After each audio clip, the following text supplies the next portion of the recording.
Everyone. Welcome to VV Infotech. நீங்க ஓடோல accounting வந்து மெயின்டைன் பண்றீங்கன்னா, உங்களோட அக்கவுண்டிங் எப்படி கரெக்டா மெயின்டைன் பண்ணணும்? ஸோ அதுக்கு ஃபர்ஸ்ட் வந்து நீங்க கரெக்டா சார்ட் ஆஃப் அக்கவுண்ட்ஸ் அப்படிங்கறத கரெக்டா கிரியேட் பண்ணிருக்கணும். அப்படி நீங்க கிரியேட் பண்ணியிருந்தாதான் உங்களோட அக்கவுண்டிங்கை வந்து ஸ்மூதா மெயின்டைன் பண்ண முடியும். இன்னைக்கு நான் இந்த வீடியோல எப்படி ஒரு ப்ராப்பரா சார்ட் ஆஃப் அக்கவுண்ட்ஸ் கிரியேட் பண்ணி பேசிக்கான அக்கவுண்ட்ஸ் எல்லாத்தையும் செட் பண்ணணும் அப்படிங்கறத பத்தி தான் இன்னைக்கு இந்த வீடியோல நான் எக்ஸ்பிளைன் பண்ண போறேன். ஃபர்ஸ்ட் சார்ட் ஆஃப் அக்கவுண்ட்ஸ் அப்படின்னா என்ன அப்படிங்கிறது வந்து நீங்க வந்து ஒரு பிசினஸ் பண்றீங்க அப்படின்னா வந்து அதுக்கு வந்து ஒரு லெட்ஜர் அக்கவுண்ட்ஸ் லிஸ்ட் அப்படிங்கிறது தான் வந்து சார்ட் ஆஃப் அக்கவுண்ட் அப்படிங்கிறது. அதாவது example asset, liability, income, expense இது எல்லாமே வந்து ஒரு லெட்ஜர் அக்கவுண்ட்ஸ் அப்படின்னு சொல்லலாம். இதை எல்லாத்தையும் வந்து ஓடோல வந்து நீங்க மேனேஜ் பண்ணணும். ஓகேவா? அதாவது இன்கம் இருக்கு அப்படின்னா அதுக்கு கீழே வந்து இந்த இந்த லெட்ஜர் அக்கௌண்ட்லாம் வரணும் அப்படிங்கறத நீங்க மேப் பண்ணணும். அந்த அக்கௌண்ட் எல்லாத்தையும் தான் நம்ம வந்து சார்ட் ஆஃப் அக்கௌண்ட்ஸ் அப்படிங்கறத சொல்லுவோம். இன்னைக்கு நான் இந்த வீடியோல வந்து இது வந்து ஓடோ ஸ்கிரீன். இதுல வந்து எங்க சார்ட் ஆஃப் அக்கௌண்ட்ஸ் இருக்கு, அதுல எங்க போயிட்டு நம்ம எப்படி உங்களோட அக்கௌண்டிங்க்கு தகுந்த மாதிரி நீங்க ஒரு சார்ட் ஆஃப் அக்கௌண்ட்ஸை கிரியேட் பண்ணணும் அப்படிங்கறது தான் நான் எக்ஸ்பிளைன் பண்ண போறேன். ஸோ அது ஆல்சோ இன்னைக்கு நான் சிம்பிளா வந்து ஒரு பேங்க்கு வந்து கிரியேட் பண்ணி அதுக்கு நீங்க கிரியேட் பண்ண சார்ட் ஆஃப் அக்கௌண்ட்ஸை எப்படி லிங்க் பண்ணணும் அப்படிங்கறதையும் நான் இன்னைக்கு இந்த வீடியோல எக்ஸ்பிளைன் பண்றேன். ஸோ ஃபர்ஸ்ட் நான் வந்து இங்கே கான்ஃபிகரேஷன் அப்படின்ற ஒரு மெனு இருக்கு. நான் இதை கிளிக் பண்ணிக்கிறேன். இதை கிளிக் பண்ணிட்டு இதுல பாத்தீங்கன்னா அக்கௌண்டிங் அப்படிங்கிற பார்ட்டி கீழே சார்ட் ஆஃப் அக்கௌண்ட்ஸ் அப்படின்னு ஒண்ணு இருக்கு இல்லையா? அதை நான் கிளிக் பண்ணிக்கிறேன். ஸோ இதை கிளிக் பண்ணீங்கன்னா டிஃபால்ட்டா இங்க இருக்க எல்லா சார்ட் ஆஃப் அக்கௌண்ட்ஸும் உங்களுக்கு வந்து வியூ ஆகும். ஓகேவா?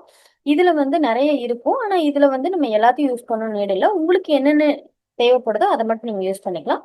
ஃபர்ஸ்ட் இதை வந்து நான் ஒரு குரூப் பை பண்ணிக்கிறேன். இது வந்து ஒரு ஃபில்டர் ஆப்ஷன். இந்த சர்ச் அப்படின்றதுல போனீங்கன்னா இதுல நிறைய ஃபில்டர்ஸும் இருக்கும். நீங்க குரூப் பையும் அப்படிங்கிற ஃபில்டர்ஸும் யூஸ் பண்ணிக்கலாம்.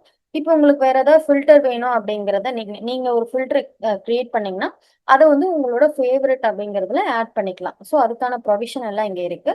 நான் ஜஸ்ட் இதுல அக்கௌண்ட் டைம் அப்படிங்கறத கொடுத்து நான் குரூப் பண்ணிக்கிறேன். குரூப் பண்ணேன்னா இப்போ உங்களுக்கு பாத்தீங்கன்னா இங்க வந்து பேங்க் அண்ட் கேஷ் அப்படிங்கிறது கீழே வந்து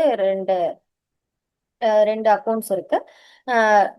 ரெண்டு லெஜர்ஸ் இருக்கு. லைக் அதே மாதிரி கரண்ட் அசெட் கீழே ஒரு 18 லெஜர்ஸ் இருக்கு.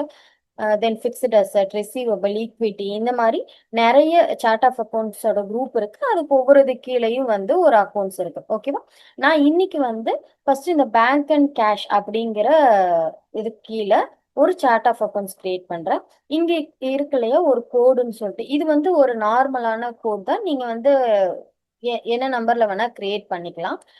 இதை வந்து அதாவது இங்க நீங்க கிரியேட் பண்ற கோடை வச்சு நீங்க வந்து குரூப்பிங் செட் பண்ணலாம். அது வந்து குரூப்பிங் அப்படிங்கிற ஒரு தனி கான்செப்ட்.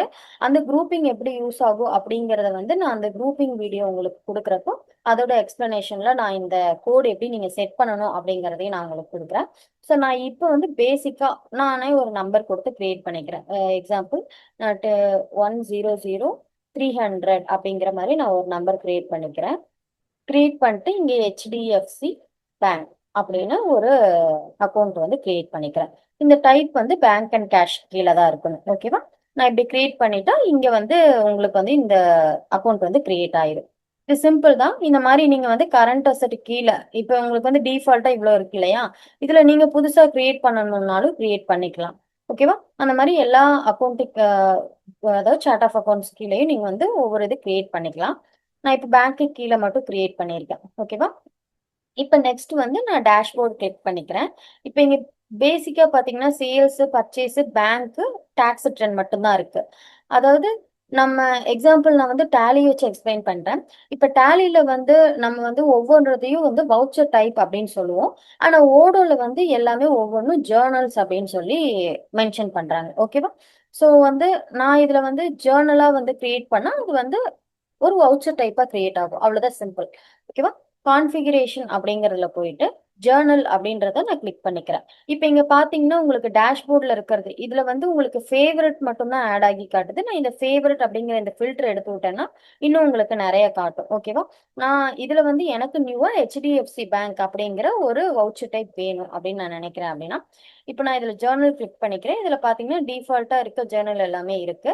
இதுல எனக்கு புதுசா வேணும் அப்படின்றப்போ நான் இந்த பேங்கோட தானே நான் கிரியேட் பண்றேன். ஸோ நான் இதை வந்து ஜஸ்ட் டூப்ளிகேட் பண்ணி கிரியேட் பண்ணிக்கலாம், இல்லை நியூ கொடுத்து நான் கிரியேட் பண்ணிக்கலாம். மற்றதெல்லாம் செட் பண்றதுக்கு பதிலாக நான் வந்து ஜஸ்ட் இதை டூப்ளிகேட் பண்ணி கிரியேட் பண்ணிக்கிறேன். இங்க பாத்தீங்கன்னா இங்க செட்டிங் சிம்பிள் மாதிரி இருக்கு இல்லையா, இதை நான் கிளிக் பண்ணா இங்க வந்து டூப்ளிகேட் அப்படிங்கிற ஒரு ஆப்ஷன் இருக்கும். நான் அதை கிளிக் பண்ணிக்கிறேன். கிளிக் பண்ணா இப்ப பேங்க் காப்பி அப்படின்ற மாதிரி ஒரு நேம் கிரியேட் ஆயிருக்கு. நான் இந்த இதுக்கு இப்ப நேம் வந்து ரீநேம் பண்றேன், ஹெச்டிஎஃப்சி பேங்க் அப்படின்ற மாதிரி நான் ரீநேம் பண்ணிக்கிறேன். இப்ப இதுல பாத்தீங்கன்னா டைப் அதே தான், சீக்வன்ஸ் ப்ரிஃபிக்ஸ் உங்களுக்கு வந்து இந்த பேங்கோட என்ட்ரி எப்படி ப்ரிஃபிக்ஸ் உங்களுக்கு வேணும்னா நீங்க அதை செட் பண்ணிக்கலாம். தென் வந்து இந்த பேங்க் அக்கௌண்ட் அப்படிங்கறதுல வந்து நான் கிரியேட் பண்ணேன் இல்லையா ஒரு chart of accounts HDFC bank, இதை நான் இந்த இதுல லிங்க் பண்றப்போ நான் இப்போ ஹெச்டிஎஃப்சியில வந்து நீங்க பேங்க் கான்ஃபிகர் பண்ணி உங்களுக்கு வந்து என்ட்ரி சொல்ல வரப்போ ஆட்டோமேட்டிக்கா இந்த அக்கௌண்ட் செலக்ட் ஆகி என்ட்ரி கிரியேட் ஆகுற மாதிரி இருக்கும். ஓகேவா? நான் இந்த வீடியோல வந்து எப்படி ஒரு சார்ட் ஆஃப் அக்கௌண்ட்ஸ் கிரியேட் பண்ணணும், அதை எப்படி அதுக்கப்புறம் ஒரு ஜேர்னல் எப்படி கிரியேட் பண்ணணும், அந்த ஜேர்னல்ல நீங்க கிரியேட் பண்ண சார்ட் ஆஃப் அக்கௌண்ட்ஸை எப்படி லிங்க் பண்ணணும் அப்படிங்கறத பத்தி மட்டும் இன்னைக்கு இந்த வீடியோல எக்ஸ்பிளைன் பண்ணியிருக்கேன். இப்போ உங்களுக்கு பாத்தீங்கன்னா தெரியும், நான் கிரியேட் பண்ண ஜேர்னலும் இங்க கிரியேட் ஆயிருக்கு. பாத்தீங்கன்னா தெரியுதா, ஹெச்டிஎஃப்சி பேங்க் அப்படிங்கிறது கிரியேட் ஆயிருக்கும். இன்னைக்கு இந்த வீடியோல பேசிக்கா ஒரு ஜேர்னல் எப்படி கிரியேட் பண்ணணும், அதாவது பேங்க் ஜேர்னல் எப்படி கிரியேட் பண்ணணும், ஜேர்னல்னாலும் சரி வவுச்சர் டைப்னாலும் சரி ஒரு வவுச்சர் எப்படி கிரியேட் பண்ணணும், அந்த வவுச்சர்ல வந்து நீங்க கிரியேட் பண்ண சார்ட் ஆஃப் அக்கௌண்ட்டை வந்து எப்படி லிங்க் பண்ணணும் அப்படிங்கிறத இன்னைக்கு இந்த வீடியோல பார்த்தோம். அடுத்த வீடியோல எப்படி ஒரு சேல்ஸுக்கும் ஒரு பர்ச்சேஸ் அக்கௌண்ட்டுக்கும் வந்து சார்ட் ஆஃப் அக்கௌண்ட்ஸ் கிரியேட் பண்ணணும், அதை எப்படி உங்களோட சேல்ஸ் பர்ச்சேஸ் அக்கௌண்ட்ல வந்து லிங்க் பண்ணணும் அப்படிங்கறத பத்தி அடுத்த வீடியோல பார்க்கலாம். இந்த வீடியோ உங்களுக்கு யூஸ்ஃபுல்லா இருந்தா விவி இன்ஃபோடெக் சேனலை லைக் பண்ணுங்க, ஷேர் பண்ணுங்க, சப்ஸ்கிரைப் பண்ணுங்க. மறக்காம இந்த வீடியோவை உங்களோட ஃப்ரெண்ட்ஸ் எல்லாருக்கும் ஷேர் பண்ணுங்க. தென் இதுல உங்களுக்கு ஏதாவது டவுட்ஸ் இருந்துச்சுன்னா நம்ம வீடியோல வந்து கீழே கமெண்ட் பண்ணுங்க. தேங்க்யூ ஃபார் வாட்சிங்.